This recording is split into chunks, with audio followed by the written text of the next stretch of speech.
Hello friends, இன்னைக்கு நம்ம பார்க்க போகிறது ஜாப்பனி அனிமி சீரீஸான I am spider so what season 1 episode 18 தான் இன்னைக்குள்ள வீடியோவில் பார்க்க போகிறோம். நம்ம ஹீரோயின் மனுஷங்க கிட்ட பேசுகிற மாதிரி இந்த எபிசோடில் காமிச்சாங்க அப்படின்னா கூட நம்ம ஹீரோயினால மனுஷங்க கிட்ட பேச முடியாது.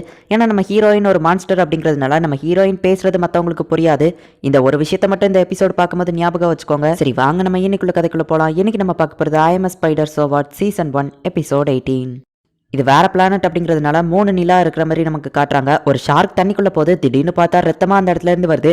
ஷார்க் தான் எதையோ கொன்னுச்சோன்னு பார்த்தா நம்ம ஹீரோயின் ஷார்க்கையே கொன்னுட்டு வெளியே வரா. தலை மட்டும் இருந்த நம்ம ஹீரோயினுக்கு இப்ப அவ மொத்த பாடியுமே திரும்ப வளர்ந்துருச்சு. சரி நான் எந்த இடத்துல இருக்கேன் அப்படின்னு சொல்லிட்டு நம்ம ஹீரோயின் போயிட்டு பாக்குறா. தூரத்துல பார்த்தா ஒரு வில்லேஜ் இருக்கு. அப்ப பார்த்தா அந்த இடத்துல ஒரு குதிரை வண்டி போயிட்டு இருக்கு. ஹே, இந்த வண்டியை எனக்கு நல்லாவே தெரியும், இதுக்குள்ள தானே அந்த வேம்பயர் குழந்தை இருந்துச்சு அப்படின்னு சொல்லி நம்ம ஹீரோயின் பாக்குறா. அந்த குழந்தைய கொல்றதுக்காக சில ஆளுங்க அந்த இடத்துல இருக்கிறதையும் நம்ம ஹீரோயின் பாக்குறா. அந்த குழந்தையும் அவங்க அப்பா அம்மாவும் வீட்டுக்குள்ள போறாங்க. அந்த மான்ஸ்டர் ஒரு டிவைன் பீஸ்ட்னு நினைக்கிறேன், நம்ம குழந்தைய வந்து காப்பாத்திருக்கு, அது ஒரு கடவுளால அனுப்பி வைக்கப்பட்ட மான்ஸ்டர் தான் அப்படின்னு சொல்லிட்டு அந்த வைஃப் வந்து ரொம்பவும் ஹாப்பி ஆகுறா. என் வைஃப் அதை ஒரு கடவுளாவே பார்க்க ஆரம்பிச்சிட்டா. அந்த ஸ்பைடரை பத்தி நீ என்ன நினைக்கிற அப்படின்னு சொல்லி அந்த மெர்ச்சன்ட் கேட்கவும் எனக்கு தெரியல சார் அப்படின்னு சொல்லி அந்த கூட இருக்கிற ஆள் சொல்றாரு. இப்போ அந்த வேம்பயர் பேபியை தூங்க வச்சுட்டு அவங்க அப்பா அம்மாவும் தூங்குறாங்க. அவ பேர் ஆக்சுவலி சோஃபியா. அவ நிலவை பார்த்துக்கிட்டே அப்பதான் ஒரு விஷயத்த யோசிச்சு பாக்குறா. நான் என்னோட கிளாஸ் ரூம்ல கிளாஸ் தான் கவனிச்சிட்டு இருந்தேன். திடீர்னு பார்த்தா வேற ஒருத்தங்களுக்கு குழந்தையா பிறந்திருந்தேன். ஃபர்ஸ்ட் எனக்கு என்ன நடந்துச்சுங்கிறது எதுவுமே புரியல. அதுக்கப்புறமா தான் நான் ஒரு ரீஎன்கார்னேஷன் ஆயிருக்கேங்கிறது எனக்கு புரிஞ்சுது. என்னோட பேரு ஷோகோ நிகிஷி. நான் ஜப்பான்ல இருந்தேன். அந்த லெவலுக்கு எனக்கு அந்த இடத்துல லைஃப் ஜாலியா போகல. ஆனா நான் இப்போ ஒரு நோபல்மனுக்கு குழந்தையா பிறந்திருக்கேன். அவங்க எல்லாருமே என்கிட்ட ரொம்பவும் பாசமா நடந்துக்கிட்டாங்க. இதுக்கப்புறம் என் லைஃப் ரொம்பவும் ஜாலியா போக போகுதுன்னு நினைச்சேன். ஆனா அது எல்லாமே அந்த ஒரு நாள் வரைக்கும் தான். இந்த உலகத்துல இவங்க என்ன சோஃபியா அப்படின்னு கூப்பிட்டாங்க. அதுதான் எனக்கு வச்ச பெயர் போல. இந்த இடத்துல இருக்கிற ரிலீஜியனை பத்தி எனக்கு தெரியாது. ஆனா காட் பிலீவர்ஸ்னு ஒரு குரூப் இருக்கு. அவங்க என்னோட ஃபேமிலியை டார்கெட் பண்ணாங்க. லெவல் அப்கிரேடட் அப்படின்னு ஒரு வாய்ஸ் கேக்குது. அந்த வாய்ஸ் தான் இவங்க கடவுள்னு நினைக்கிறாங்க. லெவல் அப்கிரேடட் அப்படிங்கறதெல்லாம் வீடியோ கேம்ல தான் வரும். அதை போயிட்டு இவங்க கடவுள்னு நினைச்சாங்கன்னா இவங்க எல்லாரையும் நான் கிறுக்குன்னு தான் சொல்லுவேன். கிங்டம் சொன்னதுனால நாங்க வேற ஏதோ ஒரு இடத்துக்கு போயிட்டு இருந்தோம்னு நினைக்கிறேன். அப்ப பார்த்தா திடீர்னு சில பேர் எங்களை அட்டாக் பண்ண ஆரம்பிச்சாங்க. ஜப்பான்ல தான் கஷ்டப்பட்டேன். இந்த உலகத்திலேயாச்சும் என்னோட லைஃப் ஜாலியா இருக்கும்னு நினைச்சேன். ஆனா நான் நினைச்சது எல்லாமே தப்பு. ஏன்னா இந்த உலகத்துல மான்ஸ்டர்ஸோ இருக்கு அப்படிங்கறத நான் புரிஞ்சுக்கிட்டேன். அதுக்கப்புறமா அந்த ஜர்னி ஃபுல்லாவே நான் ரொம்பவும் பயந்துகிட்டே தான் இருந்தேன் அப்படின்னு சொல்லி சோஃபியா நினைச்சிட்டு இருக்கும்போது பார்த்தா இவங்களுக்கு செக்யூரிட்டி மாதிரி இருக்கிற அந்த ஆள் வந்து சார் அந்த ஸ்பைடர் நம்ம டவுனுக்கு வெளியே தான் அதோட நெஸ்ட் கட்டி இருக்கு அப்படின்னு சொல்லி இன்ஃபர்மேஷன் சொல்றான். இப்போ 10 வருஷத்துக்கு அப்புறமா இருக்கிற ஷோனோட டீமை காட்டுறாங்க. இந்த எர்த் டிராகனோட பீஸ்லாம் ரொம்பவுமே வேல்யூபிள் ஆனது. உண்மையிலேயே இது உங்களுக்கு வேண்டாமா அப்படின்னு அந்த கைடு கேட்கும். எங்களுக்காக நீங்க செஞ்ச ஹெல்ப்க்கு நீங்களே இதை வச்சுக்கோங்க அப்படின்னு சொல்லி ஷோன் சொல்றா. அவரும் சரி ஓகே அப்படின்னு சொல்றாரு. உங்களால இதுக்கு மேலேயும் அப்படின்னு ஷோன் ஏதோ சொல்ல வரவோ என்ன மன்னிச்சிரு, அந்த லேபிரிந்த கிராஸ் பண்ணி விடுறதோட என்னோட வேலை முடிஞ்சது. இதுக்கப்புறம் என்னால கண்டிப்பா உங்க கூட வர முடியாது. நான் அந்த லெவலுக்கு ஸ்ட்ராங்கானவனும் கிடையாதுங்கிறதுனால உங்களுக்கு அவ்வளவா ஹெல்ப்ஃபுல்லா இருக்க மாட்டேன். இந்த உலகத்தை நீ தான் காப்பாற்றணும் அப்படின்னு சொல்லி அவன் ஹேண்ட் ஷேக் கொடுக்கவோ கண்டிப்பா நான் காப்பாத்துவேன் அப்படின்னு சொல்லி ஷோன் சொல்றான். இப்போ எல்லாருமே ஃபே மேல ஏறி பறக்க ஆரம்பிக்கிறாங்க. நம்ம டேரக்டா எல்ஃப் வில்லேஜ் தான் போறோமான்னு கேட்கவோ இல்ல நம்ம டவுன்ல போயிட்டு ஃபர்ஸ்ட் ஃபேக் ஒரு ட்ரெஸ் வாங்கணும் அப்படின்னு சொல்லி ஓகா சொல்றா. அது போக நம்மளால பறந்தே இந்த வில்லேஜ் தாண்டி போக முடியாது. ஏன்னா இந்த இடத்துல 2 ரிலீஜியன் இருக்கு. அதுல ஒரு ரிலீஜியன் காடஸ் அப்படிங்கிறவங்களை கும்பிடுறாங்க. அந்த காடஸ்க்கு ஒயிட் கலர் விங்ஸ் இருக்கும்னு நம்புறாங்க. மத்த ரிலீஜியன் ஃபேவை பார்த்தாங்கன்னா அவங்க ஃபேவை அட்டாக் பண்ண ஆரம்பிச்சிருவாங்க. அங்க இருக்கிற எல்லாருமே தன்னோட ஸ்கில்ஸ் எல்லாத்தையுமே காடஸ்க்கு கொடுத்தாங்க அப்படின்னா காடஸ் தன்னை பிளஸ் பண்ணுவாங்கன்னு சொல்லி நினைக்கிறாங்க அப்படின்னு ஓகா சொல்லவோ இந்த உலகத்துல ஸ்கில்ஸ் எல்லாம் இருக்குங்கிறத என்னால இன்னும் நம்ப முடியல அப்படின்னு சொல்லி ஷோன் சொல்றான். ஃபாலோவர்ஸ் ஆஃப் தி வேர்ட் அதுக்கப்புறமா அந்த காடஸ் கும்பிடுறவங்க இவங்க 2 பேருக்குமே பெரிய சண்டையெல்லாம் வந்திருக்கு அப்படின்னு சொல்லி ஓகா சொல்றா. ஃபாலோவர் ஆஃப் தி வேர்ட்ஸ்ல இருக்கிறவங்க தான் பல ஜெனரேஷன்ஸா ஹீரோக்கு சப்போர்ட் பண்ணிட்டு இருக்காங்க அப்படின்னு சொல்லி ஓகா சொல்றா. இப்போ ஃபேக்கு போயிட்டு ஒரு ட்ரெஸ் வாங்குறதுக்காக போறாங்க. உங்களோட ஸ்கில்ஸ் எல்லாத்தையுமே நீங்க கடவுளுக்காக சாக்ரிஃபைஸ் பண்ணணும். அப்படின்னா கடவுளோட சோர்ஸ் ரொம்ப ஸ்ட்ராங்கா மாறும் அப்படின்னு சொல்லி ரிலீஜியன்ல இருக்கிற சில ஆளுங்க பேசிட்டு இருக்காங்க. ஃபாலோவர் ஆஃப் தி வேர்ட்ஸ் எல்லாருமே இப்போ ஹியூகோ கண்ட்ரோல்ல தான் இருக்காங்க அப்படின்னு ஓகா சொல்லவும் ஃபாலோவர் ஆஃப் தி வேர்ட்ஸோட லீடர் டஸ்டன் நீ மீட் பண்ணிருக்கியா அப்படின்னு சொல்லி கானா கேக்குறா. அப்பதான் ஷோன் வந்துட்டு சின்ன பையனா இருக்கும்போது அந்த டஸ்டன் அப்படிங்கிற ஹெட்டை மீட் பண்ணிருப்பான். அவர் ரொம்பவுமே ஒரு நல்ல மனுஷன். எப்படியாச்சும் ஹியூகோவோட பிரெயின் வாஷ்ல இருந்து கண்டிப்பா நான் அவரை காப்பாத்துவேன் அப்படின்னு சொல்லி ஷோன் மனசுக்குள்ள நினைக்கிறா. சரி வாங்க போலாம் அப்படின்னு சொல்லி ஓகா சொல்றா. God's clan, follower of the word இந்த 2 ரிலீஜியனுமே என்னால நம்ப முடியாது. நானே தான் எப்படியாச்சும் ஹியூகோவை தோக்கடிக்கணும் அப்படின்னு ஷோன் மனசுக்குள்ள நினைக்கிறான். ஹியூகோ தான் நம்மளோட புது ஹீரோ, அவருக்கு நீங்க எல்லாரும் சப்போர்ட் பண்ணுங்க அப்படின்னு சொல்லி அந்த ஃபாலோவர் ஆஃப் தி வேர்டோட ஹெட் டஸ்டன் சொல்லிட்டு பிளான் படியே ஹியூகோவை ஹீரோ அப்படின்னு சொல்லி அனௌன்ஸ் பண்ணியாச்சு. இப்போ நீ என்ன பண்ண போற ஹியூகோ அப்படின்னு சொல்லி அவன் மனசுக்குள்ள நினைக்கிறான். இப்போ 10 வருஷத்துக்கு முன்னாடி காட்டுறாங்க. அந்த வேம்பயர் குழந்தைய கொல்றதுக்காக சில ஆளுங்க அந்த இடத்துக்குள்ள போறாங்க. ஸ்டெல்த் மோட யூஸ் பண்ணி யாருமே அவங்களுக்கு தெரியாம அந்த குழந்தைய கொல்லலாம் அப்படின்னு சொல்லி ரூமை திறக்கும் போது பார்த்தா திடீர்னு எல்லாருமே கீழே இறந்து விழுந்துட்டு இருக்காங்க.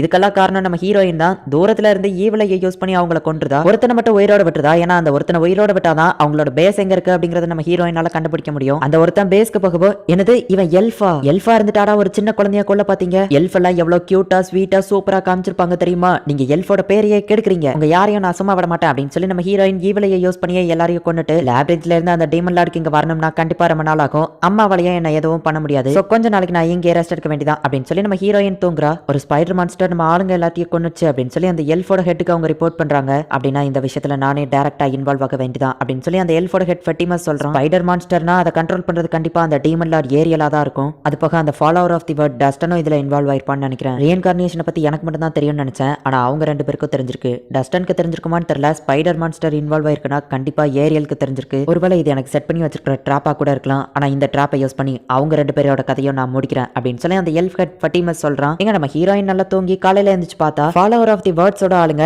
ஏதோ ஒன்று வழிபட்டு இருக்காங்க. இவங்களும் ஹோடிஸ் போட்டிருக்காங்க, வில்லனுங்க தான் அப்படின்னு சொல்லி நம்ம ஹீரோயின் கொன்றுதா. ஆக்சுவலி அவங்களுமே அந்த வேம்பயர் குழந்தைக்காக தான் வந்திருக்காங்க. சோ நம்ம ஹீரோயின் எல்லாரையுமே கொன்றுதா. இவங்களெல்லாம் பார்க்கும்போது அண்டர் கிரவுண்ட் ஸ்பை மாதிரி தெரியுது. எல்ஸும் அந்த பொண்ணை கொல்ல வரா, இவங்களும் கொல்ல வராங்க. அந்த அண்டர் கிரவுண்ட் ஆளுங்க எல்லாரையுமே நான் முடிச்சிட்டேன் அப்படின்னு நம்ம ஹீரோயின் சொல்றா. ஃபாலோவர் ஆஃப் தி வேர்ட்ஸோட ஹெட் டஸ்டன் கிட்ட வந்து ஒருத்தர் ரிப்போர்ட் பண்றான், நம்ம ஆளுங்களா ஒரு ஸ்பைடர் கொன்னுச்சு அப்படின்னு சொல்லி. அது போக சில எல்ப்ஸும் நம்ம ரிலிஜியன் ஆளுங்க மாதிரியே ஹோடிஸ் போட்டிருக்காங்க, அவங்களுமே இறந்து போயிருக்காங்க அப்படின்னு சொல்லி ரிப்போர்ட் பண்ணவும் ஸ்பைடர் மான்ஸ்டர் சம்பந்தப்பட்டிருக்குன்னா அது எல்லாத்தையும் கண்ட்ரோல் பண்றது அந்த டீமன் லார்ட் ஏரியல் தான். அவ இதுல இன்வால்வ் ஆயிருக்கான்னு நினைக்கிறேன். ஆனா அந்த எல்ஃப் ஹெட் ஃபட்டிமஸ் அவன் எதுக்காக இதுல இன்வால்வ் ஆகணும்? அவன் ரீசெண்டா நிறைய குழந்தைங்களை கடத்திட்டு இருக்கான். ஒருவேளை ஹியூமன் டிராபிகிங் எதுவும் பண்றானா? ஆனா அவன் கடத்துறத பார்த்தா குறிப்பிட்ட சில குழந்தைங்களை மட்டும் கடத்துற மாதிரி தெரியுது.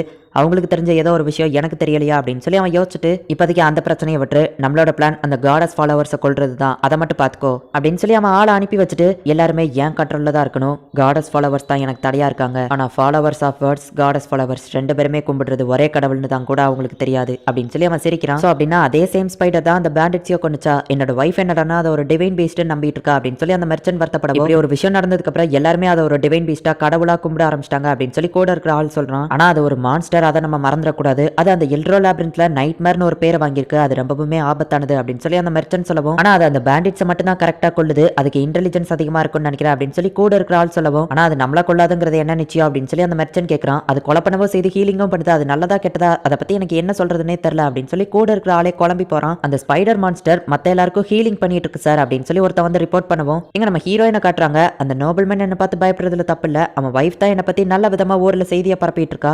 இந்த ஊர்ல காடஸ் ஃபாலோவர்ஸ்னு ஒரு ரிலீஜியன் இருக்கு, அதுல ஒரு ஸ்பைடர் மான்ஸ்டர் டிவைன் பீஸ்ட்னு சொல்லி மென்ஷன் பண்ணிருக்காங்க. ஆக்சுவலி டிவைன் பீஸ்ட் அப்படிங்கிற அந்த ஒரு டைட்டில் டீமன் லார்ட் கிட்ட இருந்ததை நான் பார்த்தேன். என்கிட்டயோ டிவைன் பீஸ்ட் அப்படிங்கிற டைட்டில் இருக்குன்னா ஒரு வகையில அந்த டீமன் லார்டு நானும் சொந்தக்காரியா மாறிடுவோமா அப்படின்னு சொல்லி ஹீரோயின் யோசிச்சுட்டு இருக்கவும், டிவைன் பீஸ்ட் கடவுளால அனுப்பி வைக்கப்பட்டவரே என்னோட குழந்தைய காப்பாத்துங்க ப்ளீஸ் அப்படின்னு சொல்லி ஒருத்தி வந்து கெஞ்சிட்டு இருக்கா. இவங்களுக்கு ஹெல்ப் பண்றதுல பெருசா எனக்கு எதுவும் ஆயிர போறது இல்ல அப்படின்னு சொல்லி நம்ம ஹீரோயின் போய் அந்த பையனை ஸ்கேன் பண்ணா அவனுக்கு லிவர் கேன்சர் இருக்கு. அவங்க அம்மாவுமே சாப்பிடாததுனால ரொம்பவும் முடியாம இருக்கா. அவங்க ரெண்டு பேருமே நம்ம ஹீரோயின் ஹீலிங் பண்ணி அனுப்பி வைக்கிறா.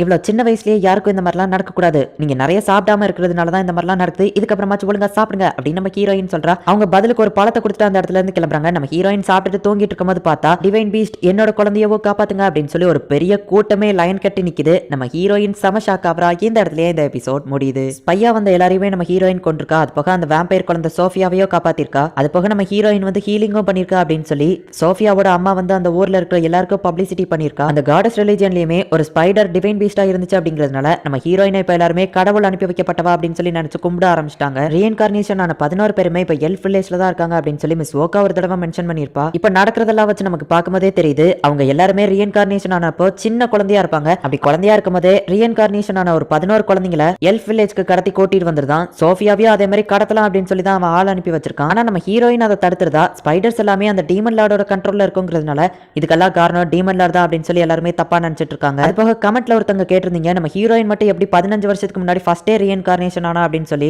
ஆக்சுவலி அந்த ஸ்டூடெண்ட்ஸ் எல்லாருமே இறந்து போனது ஒரே நேரத்துல தான், அதே மாதிரி ரீஇன்கார்னேஷன் பண்ணப்பட்டது ஒரே நேரத்துல தான். ஆனா மனுஷங்களா ரீஇன்கார்னேஷன் ஆன எல்லா குழந்தைங்களுமே இப்போ ஒரு வயசுல கை சூப்பர குழந்தைங்களா தான் இருப்பாங்க.